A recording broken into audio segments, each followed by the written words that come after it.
Hoy 23 de octubre celebramos a San Juan de Capistrano, religioso predicador, año 1456. Este es uno de los predicadores más famosos que ha tenido la Iglesia Católica. Nació en un pueblito llamado Capistrano, en la región montañosa de Italia, en el año 1386. Fue un estudiante sumamente consagrado a sus deberes y llegó a ser abogado y juez y gobernador de Perugia. Pero en una guerra contra otra ciudad cayó prisionero y en la cárcel se puso a meditar y se dio cuenta que en vez de dedicarse a conseguir dinero, honores y dignidades en el mundo, era mejor dedicarse a conseguir la santidad y la salvación en una comunidad de religiosos y entró de franciscano. Venciendo el orgullo. Como era muy vanidoso y le gustaba mucho aparecer, dispuso vencer su orgullo recorriendo la ciudad cabalgando en un pobre burro, pero montado al revés, mirando hacia atrás, y con un sombrero de papel en el cual había escrito en grandes letras: «Soy un miserable pecador». La gente le silbó y le lanzaron piedras y basura. Así llegó hasta el convento de los franciscanos a pedir que lo recibieran de religioso. Duros comienzos. El padre maestro de novicios dispuso ponerle pruebas muy duras para ver si en verdad este hombre de 30 años era capaz de ser religioso humilde y sacrificado. Lo humillaba sin compasión y le colocaba a hacer los oficios más agotadores y humildes. Pero Juan, en vez de disgustarse, le conservó una profunda gratitud por toda su vida, pues le supo formar un verdadero carácter y lo preparó para enfrentarse valientemente a las dificultades de la vida. Él recordaba muy bien aquellas palabras de Jesús: «Si el grano de trigo no cae en tierra y no muere, se queda sin producir fruto, pero si muere producirá mucho fruto». Juan 12:24. Predicador incansable. A los 33 años fue ordenado sacerdote y luego, durante 40 años, recorrió toda Europa predicando con enormes éxitos espirituales. Tuvo por maestro de predicación y por guía espiritual al gran San Bernardino de Siena. Y formando grupos de 6 y 8 religiosos, se distribuyeron primero por toda Italia y después por los demás países de Europa, predicando la conversión y la penitencia. Juan tenía que predicar en los campos y en las plazas porque el gentío tan enorme no cabía en las iglesias. Su presencia de predicador era impresionante.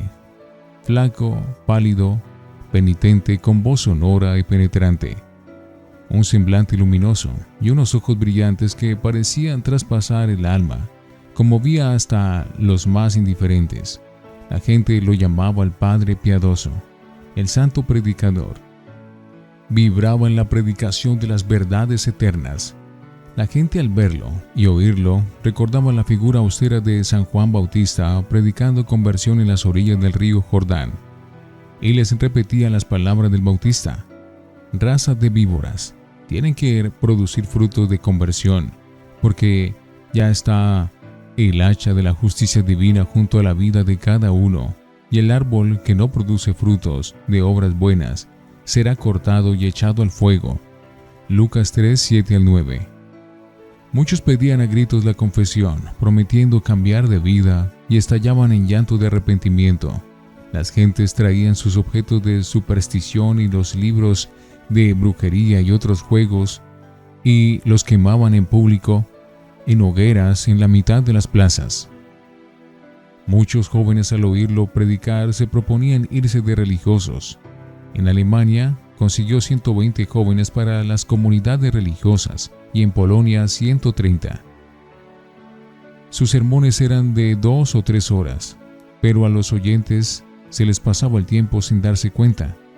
Atacaba sin miedo a los vicios y malas costumbres, y muchísimos, después de escucharle, dejaban sus malas amistades y las borracheras.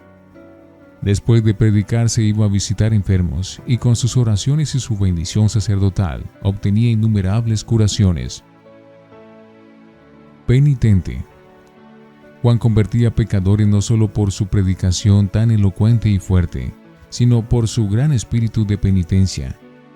Dormía pocas horas cada noche, vestía siempre trajes sumamente pobres, comía muy poco y siempre alimentos burdos y nunca comidas finas ni especiales. Una artritis muy dolorosa lo hacía cojear y dolores muy fuertes de estómago lo hacían retorcerse, pero su rostro era siempre alegre y jovial. En su cuerpo era débil, pero en su espíritu era un gigante. Era un gran estudioso. Después de muerto, reunieron los apuntes de los estudios que hizo para preparar sus sermones y suman 17 gruesos volúmenes. Reformador. La comunidad franciscana lo eligió por 2 veces como vicario general y aprovechó este altísimo cargo para tratar de reformar la vida religiosa de los franciscanos, llegando a conseguir que en toda Europa esta orden religiosa llegara a un gran fervor. Oposiciones. Muchos se le oponían a sus ideas de reforma y de volver más fervorosos a los religiosos, y lo que más lo hacía sufrir era que la oposición venía de sus mismos colegas en el apostolado. Se cumplía en él lo que dice el Salmo: aquel que comía conmigo el pan en la misma mesa, se ha declarado en contra mía. Pero esas incomprensiones le sirvieron para no dedicarse a buscar las alabanzas de las gentes, sino las felicitaciones de Dios. Él repetía la frase de San Pablo: si lo que busco es agradar a la gente, ya no seré siervo de Cristo. Diplomático. Juan tenía unas dotes nada comunes para la diplomacia. Era sabio, era prudente y medía muy bien sus juicios y sus palabras. Había sido juez y gobernador y sabía tratar muy bien a las personas. Por eso 4 pontífices, Martín V, Eugenio IV, Nicolás V y Calixto III, lo emplearon como embajador en muchas y muy delicadas misiones diplomáticas y con muy buenos resultados. 3 veces le ofrecieron los sumos pontífices nombrarlo obispo de importantes ciudades, pero prefirió seguir siendo humilde predicador, pobre y sin títulos honoríficos. Libertador de Hungría. Juan llevaba 40 años predicando de ciudad en ciudad y de nación en nación, con enormes frutos espirituales, cuando a la edad de 70 años lo llamó Dios a que le colaboraran en la liberación de sus católicos en Hungría. Y fue de la siguiente manera. En 1953 los turcos musulmanes se habían apoderado de Constantinopla y se propusieron invadir Europa para acabar con el cristianismo, y se dirigieron a Hungría. Las noticias que llegaban de Serbia, nación invadida por los turcos, eran impresionantes. Crueldades salvajes contra los que no quisieran renegar de la fe en Cristo, y destrucción de todo lo que fuera cristiano católico. Entonces Juan se fue a Hungría y recorrió toda la nación predicando al pueblo, incitándolo a salir entusiasta en defensa de su santa religión. Las multitudes respondieron a su llamado y pronto se formó un buen ejército de creyentes. Los musulmanes llegaron cerca de Belgrado con 200 cañones, una gran flota de barcos de guerra por el río Danubio y 50.000 terribles jenizaros de a caballo, armados hasta los dientes. Los jefes católicos pensaron en retirarse porque eran muy inferiores en número. Pero fue aquí cuando intervino Juan de Capistrano. 3 heroísmos. El gran misionero salvó a la ciudad de Bucarest de 3 modos. El primero, convenciendo al jefe católico Hunyades a que atacara la flota turca, que era mucho más numerosa. Atacaron y salieron vencedores los católicos. El segundo fue cuando ya los católicos estaban dispuestos a abandonar la fortaleza de la ciudad y salir huyendo. Entonces Juan se dedicó a animarlos, llevando en sus manos una bandera con una cruz y gritando sin cesar: Jesús, Jesús, Jesús. Los combatientes cristianos se llenaron de valor y resistieron heroicamente. Y el tercero fue cuando ya Hunyades y sus generales estaban dispuestos a abandonar la ciudad, juzgando la situación insostenible, ante la tremenda desproporción entre las fuerzas católicas y las enemigas. Juan recorrió todos los batallones gritando entusiasmado: creyentes valientes, todos a defender nuestra santa religión. Entonces los católicos dieron el asalto final y derrotaron totalmente a los enemigos, que tuvieron que abandonar aquella región.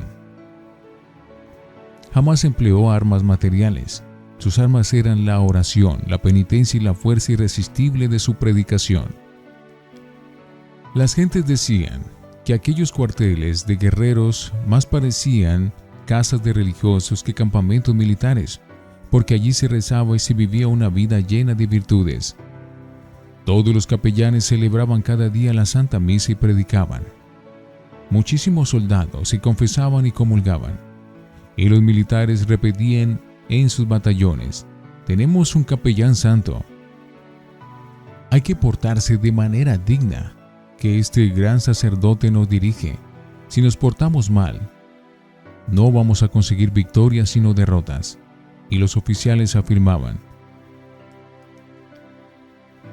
este padrecito tiene más autoridad sobre nuestros soldados que el mismo jefe de la nación. Mientras los católicos luchaban con las armas en Hungría, el sumo pontífice hacía rezar en todo el mundo el Ángelus, o 3 Aves María diarias, por los guerreros católicos, y la Santísima Virgen consiguió de su hijo una gran victoria. Con razón, en Budapest le levantaron una gran estatua a San Juan de Capistrano, porque salvó la ciudad de caer en manos de los más crueles enemigos de nuestra santa religión. Muerte inesperada. Y sucedió que la cantidad de muertos en aquella descomunal batalla fue tan grande que los cadáveres dispersados por los campos llenaron el aire de putrefacción y se desató una furiosa epidemia de tifo. San Juan de Capistrano había ofrecido a Dios su vida con tal de conseguir la victoria contra los enemigos del catolicismo, y Dios le aceptó su oferta. El santo se contagió de tifo, y como estaba tan débil, a causa de tantos trabajos y de tantas penitencias, murió el 23 de octubre de 1456. Gran apóstol, alcánzanos de Dios entusiasmo y valor para defender siempre nuestra amada religión católica. Orad y trabajad por la nación donde estéis viviendo, porque su bien será vuestro bien. Jeremías 29:7. Palabra de Dios. Te alabamos, Señor. San Juan de Capistrano, ruega por nosotros.